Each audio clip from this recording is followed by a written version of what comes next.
మహాగణాధిపతయే నమః. ఓం గురుభ్యో నమః. ఓం శ్రీమాత్రే నమః. పరమేశ్వర స్వరూపమైనటువంటి జ్యోతిష, వాస్తు మరియు ఇతర అనేకమైనటువంటి శాస్త్రములను మనకు అందించినటువంటి మహర్షులకి నమస్కారం. హయగ్రీవ హయగ్రీవ హయగ్రీవేతియో వధేత్ తస్య నిస్సరతే వాణి జహ్నుకన్యా ప్రవాహవత్. అరుణాం కరుణాతరంగితాక్షీం ధృతపాశాంకుశపుష్పబాణచాపాం అనిమాదిభిరావృతాం మయూకైః అహమిత్యేవ విభావయే భవానీం. శ్రీమాత్రే నమః. ప్రేక్షకులకి ఆ లలితాంబిక అమ్మవారి యొక్క అనుగ్రహం పరిపూర్ణంగా కలగాలని మనస్ఫూర్తిగా కోరుకుంటూ మనం ఈరోజు చెప్పుకోబోయేటువంటి టాపిక్ ఏమిటి అంటే 12 లగ్నాల వారికి ఆయురారోగ్యాలతో ఉండడానికి, ఇటువంటి అనారోగ్యాలు రాకుండా ఉండడానికి చేసుకోవాల్సిన పరిహారాలు ఏమిటి. అది హెల్త్ పరంగా ముఖ్యంగా ఫుడ్ విషయంలో కానివ్వండి, అదేవిధంగా నవగ్రహాలు ఏ గ్రహం దగ్గర దీపారాధన చేయడం అనేటువంటిది కానివ్వండి, మరియు అదేవిధంగా మీరు ఏ దేవత ఆరాధన, ఏ మంత్రాన్ని నిత్యం చేసుకోవడం అనేటువంటిది అని చెప్తాను. అయితే ఇది నేను ఏదైతే చెప్తున్నానో ఇది కొన్ని వేల జాతకాల మీద రీసెర్చ్ చేసి, ఆరోగ్యమే మహాభాగ్యం అంటుంటారు కదా, అనారోగ్యం కంతో బాధపడడం అనేటువంటి చాలా ఇబ్బందికరమైన విషయం కాబట్టి రీసెర్చ్ చేసి నేను సొంతంగా ప్రయోగం చేసి మహర్షులు చెప్పినటువంటి కొన్ని శ్లోకాలని ఆధారంగా తీసుకొని, మనకు మహర్షులే ముఖ్యం మనకి, ఎందుకంటే వాళ్ళు చెప్పకపోతే మనకేం తెలియదు. కాబట్టి ఇవన్నీ చేసింది నేనైనప్పటికీ కూడా చేయిస్తుంది, చెప్పిస్తుంది కూడా లలిత అమ్మవారిగానే భావిస్తూ మీకు ఒక్కొక్క లగ్నం గురించి చెప్తూ ఉంటాను. అదేవిధంగా మరొక విషయం ఏంటంటే, కొంతమందికి నక్షత్రము, లగ్నము, రాశి ఏమీ తెలియదు. అలాంటి వారు కూడా ఏం చేసుకోవాలి అనేటువంటిది వీడియో ఎండింగ్లో చెప్తాను. వీడియో ఎండింగ్ వరకు వినండి. వృశ్చిక లగ్నము, వృశ్చిక రాశి. వృశ్చికం వారికి కనుక చూసుకున్నట్లయితే ఇక్కడ మీకు హెల్త్నిచ్చేటువంటి గ్రహం ఎవరు అని చెప్పి చూసుకున్నట్లయితే బుధగ్రహం మోస్ట్ పవర్ఫుల్గా రూల్ చేస్తూ ఉంటుంది వృశ్చికం వారికి.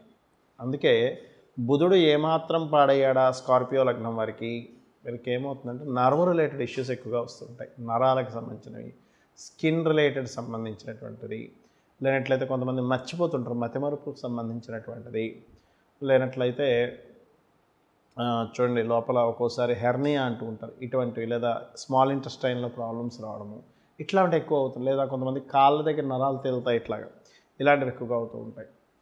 మరి ఈ బుధుడు ఎప్పుడైనా సరే కంట్రోల్ అవ్వాలి మనకి జన్మజాతకంలో, పూర్వజన్మలో చేసుకున్న కర్మ వల్ల. అసలు ఎందుకు వస్తుంది ఇది పూర్వజన్మలో కర్మ అంటే, మీరు పూర్వజన్మలో బంధువర్గం వారికి ఏదో ఇబ్బంది పెట్టారు అని దీని అర్థం గుర్తుపెట్టుకోండి. అంటే ఈ జన్మలో బంధువర్గం వారితో సఖ్యతగా ఉండాలి, తెలుసో తెలియకో అజ్ఞానంలోనో మనకి ఎక్కువ లాభం వచ్చేసేయాలి, బంధువులు లాభోత పోనీ అని చెప్పని ఒక్కోసారి తెలుసో తెలియకో పనిచేస్తారు. ఆ టైంలో వాళ్ళకి తెలియకపోవచ్చు, భూమి మీద పుట్టిన ప్రతి ప్రాణి కూడా. అయితే దీనికి మరి ఏమిటి అంటే పెసలు దానంగా ఇవ్వడం చేస్తూ ఉండాలి, గోవులకి గోంగూర తినిపిస్తూ ఉండాలి. అప్పుడు ఈ రుణరోగ శత్రు భావం నుంచి బయటపడతాడు మనిషి. మరి ఏ దేవత ఆరాధన ఎక్కువగా చేయాలంటే దత్తాత్రేయుని ఎక్కువగా ఆరాధిస్తూ ఉండాలి. దత్తాత్రేయుడి యొక్క ఆరాధన వీలైతే నోటితో ఎప్పుడు కూడా నిత్యము కూడా జై గురుదత్త, శ్రీ గురుదత్త అనుకుంటూ ఉండాలి. ఇలా అనుకుంటూ, లేదా శ్రీపాదవల్లభుడి యొక్క చరిత్ర చదవడం కానీ ఇటువంటివి కనుక ఎప్పుడైతే చేస్తామో 100% మీరు ఆ యొక్క ఇబ్బంది నుంచి బయటపడడం జరుగుతుంది, గుర్తుపెట్టుకోండి. అలాగే ఈ వృశ్చిక లగ్నం వారికి సర్వసాధారణంగానే కాంపిటీషన్స్ లక్షణాలు ఎక్కువగా ఉంటాయి, సెల్ఫ్ కాంపిటీషన్ లక్షణాలు అధికంగా ఉంటాయి వృశ్చికం వారికి, బికాజ్ ఆఫ్ 1/6 లార్డ్షిప్. కాబట్టి ఈ 1/6 లార్డ్షిప్ అయినందుకు కుజుడు కనుక కొంచెం బలంగా ఉన్నాడు అనుకోండి, శత్రుత్వాల వల్ల, అంటే కుజుడు పాడయ్యాడు, శత్రుత్వాల వల్ల ఇబ్బంది పడుతూ ఉంటారు. కుజుడు బాగున్నాడు లగ్నాధిపతి, అప్పుడేంటి శత్రువుపై జయం ఉంటుంది. ఇక్కడ మీకు కొన్నిసార్లు ఏమవుతుందంటే గురువు అంటే పంచమాధిపతి రోగాన్ని, రుణాన్ని, శత్రుత్వాన్ని తగ్గించే పంచమాధిపతి పాడయ్యాడు అనుకోండి, అప్పుడు సరిపోదు వాళ్ళకి. అంటే వీళ్ళు హెల్త్ ఇష్యూస్ తగ్గించుకోవడం సరిపోదు. అలాంటప్పుడు ఏం చేయాలి అంటే వీళ్ళు ఈ 4వ స్థానాధిపతి అయినటువంటి శనికి సంబంధించిన రెమెడీస్ కూడా చేసుకుంటూ ఉండాలి. అంటే నూనె టెంపుల్స్లో నూనెని దానంగా ఇవ్వడము. అలాగే మరొక విషయం ఏంటంటే బెల్లము గోవుకు తినిపించడము. అంటే మరీ తీవ్రంగా ఉన్నాయండి అంటే దీని అర్థం ఏమిటంటే మీకు 4వ అధిపతి కూడా అక్కడ పనిచేస్తున్నాడు, అంటే ఇమ్యూనిటీని తగ్గించేవాడు కూడా పనిచేస్తున్నాడు అని అర్థం. 4వ స్థానం అనేది ఇమ్యూనిటీని తగ్గించే స్థానం. 4వ స్థానంలో విద్య కూడా ఉంటుంది, తల్లి కూడా ఉంటారు. కాకపోతే ఇమ్యూనిటీ కూడా తగ్గించే కారకత్వం ఉంటుంది. అలాగే మరొక విషయం ఏంటంటే, మీరు శివాలయంలో బాగా కొంతమందికి చూడండి తీవ్రమైన అనారోగ్యాలు ఉంటాయి. నూనె తీసుకొని ఒక గిన్నె లాంటి దాంట్లో వేసుకొని నువ్వుల నూనె అందులో ముఖం చూసి దాని ఒక బాటిల్లో వేసేసి శివాలయంలో దీపారాధన కానీ చేసేయండి. ఆటోమేటిక్గా ఏమవుతుందంటే మీకు తెలియకుండానే ఈ హెల్త్ ఇష్యూస్ అనేటువంటివి బయటపడతాయి. అంటే దాని నుంచి బయటపడతారు ముఖ్యంగా. ఇక్కడ ఏంటంటే ఎప్పుడు కూడా మనం ఇందాక నేను చెప్పినటువంటి దీంట్లో పంచమం ఈజ్ మోస్ట్ ఇంపార్టెంట్. పంచమం ఏంటి? ఇమ్యూనిటీ అని చెప్పాను మీకు. రోగస్థానం రుణ రోగ శత్రు స్థానాలు 6వ స్థానం. అదేవిధంగా రోగాన్ని తగ్గించేటువంటి స్థానం ఎలా అయితే పంచమ స్థానం అవుతుందో ఇమ్యూనిటీ స్థానం, ఇమ్యూనిటీని తగ్గించే స్థానం 4వ స్థానం. అందుకే చూడండి, ఇంట్లో ఒక దగ్గర అలా ఉండిపోకు. 4th హౌస్ అనేది కూర్చోవడం అనమాట. అంటే ఏమిటి? ఒక దగ్గర అలా కూర్చుండిపోయి ఉన్నా కానీ మనకి హెల్త్ ఇష్యూస్ వస్తుంటాయి, నడవాలి అంటూ ఉంటారు. ఆ రకంగా మీరు ఒకటే గుర్తుపెట్టుకోండి, మీరు ఎంత వాకింగ్ చేస్తూ ఉంటే ఫిజికల్గా అంత ఆరోగ్యం. Point number 1. రెండవది ఏమిటి అంటే, నక్షత్రము రాశి ఏమీ లేదనుకునేటువంటి వారు ఖచ్చితంగా సూర్య నమస్కారాలు ఎక్కువగా చేయండి. సూర్యుడి యొక్క పోస్టర్స్ ఎక్కువగా చేయండి. మూడవది, ఇక్కడ ఒక్కొక్కసారి ఏమవుతుందంటే మనం ఎంత పంచమాధిపతిని తీసుకున్నా ఈ పంచమాధిపతి వెళ్ళి మరొక గ్రహంతో కలిసి ఉండి వాళ్ళ యొక్క పర్సనల్ చార్ట్ ద్వారా మారిపోతూ ఉంటుంది. ఇందాక నేను చెప్పినట్టుగా ఇప్పుడు మేషానికి సింహం మన రవని చెప్పుకున్నాము, వృషభానికి బుధుడు అని చెప్పుకున్నాము, మిథునానికి శుక్రుడు అని చెప్పుకున్నాము. ఇలా ఒక్కొక్క దానికి పంచమాధిపతి చెప్పుకున్నాం. అలాగే షష్టమాధిపతి ఎవరు అని తెలుసుకున్నాం. కానీ ఇక్కడ ఏమవుతుందంటే సమ్ టైమ్స్ ఈ పంచమాధిపతి ఇమ్యూనిటీ ఇవ్వవలసినటువంటి కారకుడే గనక మీకు వక్రించిన నక్షత్రాల్లో, గ్రహ నక్షత్రాల్లో లేదా వక్రించిన ప్లానెట్స్తో కనెక్ట్ అయి ఉన్నప్పుడు ఏమవుతుంది, దాన్ని ఆటో ఇమ్యూనిటీ డిజార్డర్ అంటారు. అంటే వాళ్ళ ఇమ్యూనిటీయే వాళ్ళ మీద దాడి చేస్తుంది. అప్పుడు అర్థం కాదరే ఏంటి ఇట్లాగా. అప్పుడు మనం ఏం చేయాలంటే అది ఏదైతే దాడి చేస్తుందో దానికి కూడా దానం ఇవ్వాల్సి వస్తుంది.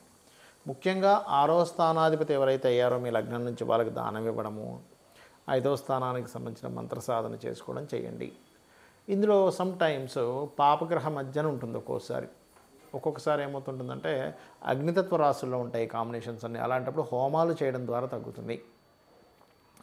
భూతత్వ రాశుల్లో ఉన్నప్పుడు ముఖ్యంగా మీకు దానం ఇవ్వడం ద్వారా తగ్గుతుంది. వాయుతత్వ రాశుల వల్ల పర్టికులర్గా మీరు స్తోత్ర పఠనం ఏదైనా చాంటింగ్ చేయడం ద్వారా తగ్గుతుంది.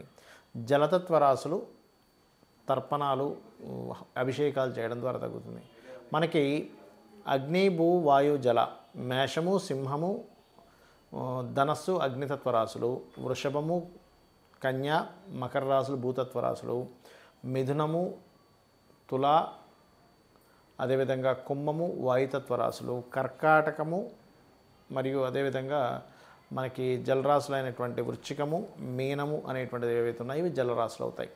అంటే అగ్ని, భూ, వాయు, జల మేషం నుంచి వరుసగా తీసుకుంటే అగ్ని, భూ, వాయు, జల వరుసగా అవుతూ ఉంటాయి. అంటే మేషము, వృషభం, మిథునం, కర్కాటకం, అగ్ని, భూ, వాయు, జల. మళ్ళీ సింహం, కన్య, తుల, వృశ్చికం, అగ్ని, భూ, వాయు, జల. ధనస్సు, మకరం, కుంభం, మీనం, అగ్ని, భూ, వాయు, జల ఇలా తీసుకోవాలి. అయితే ఇక్కడ కొన్నిసార్లు మీకు దాన సంబంధించినవి అవనప్పుడు దానము వీటన్నిటితో కూడా ఇంకా సరిపోదు. ఎందుకంటే పూర్వజన్మ కర్మ వల్ల మనకి ఇది వస్తూ ఉంటుంది అనారోగ్యం అనేటువంటిది. అంటే పూర్వజన్మ కృతం పాపం వ్యాధి రూపేణ పీడితం. నేను చాలామందిని చూసా, చాలా ఎన్నో సంవత్సరాల నుంచి ఎక్సర్సైజులు కూడా చేస్తున్నామండి, కానీ నాకు ఎందుకన్నా ఆరోగ్యం వచ్చిందంటారు. ఎక్సర్సైజ్ చేయడం వల్ల మీకు రావాల్సిన పెద్ద అనారోగ్యం కూడా తగ్గుతుందో ఎటువంటి డౌట్ లేదు. కాకపోతే బాడీ ఫిట్నెస్ ఉంటుంది కానీ రోగం రాకూడదని రూల్ ఉండదు. ఎందుకు అంటే రోగం అనేటువంటిది మీ జన్మజాతకంలో ఉన్నటువంటి 6th lord 4th lord active అయ్యారా, 5th లార్డ్ డియాక్టివ్ అయిపోయాడా అనే దాని మీద ఆధారపడి ఉంటుంది. కాబట్టి ఒకటే గుర్తుపెట్టుకోండి, కొన్ని రోగాలకి లైఫ్ లాంగ్ చేసుకోవాల్సి వస్తుంది. కొన్ని మంత్రాలు కొన్నిటికి ఆ పర్టికులర్ పీరియడ్ వరకు చేసుకోవాల్సి వస్తుంది. అదేంటో తెలుసుకోవాలి. అదేవిధంగా అస్సలు రోగం రాకుండా మనకు ఉండాలి అంటే ముఖ్యంగా మీరు అర్థం చేసుకోవాల్సింది సూర్య నమస్కారాలు చేసుకుంటూ మనం తీసుకునే ఫుడ్ ద్వారా రోగం అనేటువంటిది వస్తుంది. గుర్తుపెట్టుకోండి, మనం ఎటువంటి ఫుడ్ తీసుకుంటున్నాము, అందులో మనకు కావాల్సినవి ఉన్నాయా లేవా, మనకు కావాల్సినవి మన బాడీని పాడు చేసే హాని చేసేవి తింటున్నామా. మరి అందరికీ అన్నీ తెలియదు కదా. అలాంటప్పుడు శాస్త్రంలో చెప్పింది ఏమిటంటే బాగా నవిలి మీరు తినేటప్పుడు క్రీం అచ్యుత అనంత గోవింద అనే నామాన్ని అనుకుంటూ తినండి. ఒక 30 సార్లు కనీసం నవలాలి, 32 సార్లు నవలాలని చెప్తుంది ఆయుర్వేదం అయితే. కాబట్టి ఇచ్చేయండి. అదేవిధంగా మరొక విషయం ఏంటంటే, ఈ కొంతమందికి దానాలు ఇవ్వలేని వాళ్ళు ఉంటారు.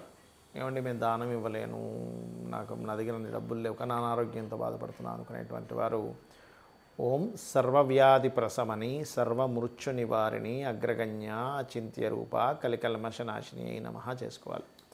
చేసుకుంటూ ఉంటే ముఖ్యంగా ధ్యానంలోకి వెళ్ళి శ్వాస మీద ధ్యాస, అంటే ఇక్కడ కాన్సన్ట్రేషన్ చేసినట్లయితే శ్వాస మీద ధ్యాస ఆటోమేటిక్గా కనెక్ట్ అవుతుంది.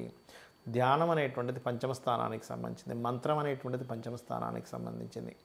అదేవిధంగా మీరు ఏదైనా చాంటింగ్ చేస్తున్నారు పంచమ స్థానానికి సంబంధించింది. కాబట్టి ఏంటి, ఈ ధ్యానము మంత్రం ఇవి చేయడం ద్వారా కూడా మీకు చాలా మటుకు పూర్వజన్మ కర్మలు దగ్ధమవుతాయి. అందులో ముఖ్యంగా లలితా సహస్రనామాలు, సూర్య నమస్కారాలు, మీకు దగ్గరలో ఆలయం ఏదైనా ఉన్నట్లయితే ఆ యొక్క ఆలయాలకు వెళ్ళి అక్కడ మీరు ఏదైనా సరే మీకు తోచినటువంటి పరిహారం చేయడము, అంటే అక్కడ మీరు సేవ చేయడం ముఖ్యంగా చేసినట్లయితే ఖచ్చితంగా మీకు ఉన్నటువంటి అనారోగ్యాలు తగ్గాలని, అమ్మవారు మీకు తగ్గించాలని మనస్ఫూర్తి కోరుకుంటూ శ్రీమాత్రే నమః.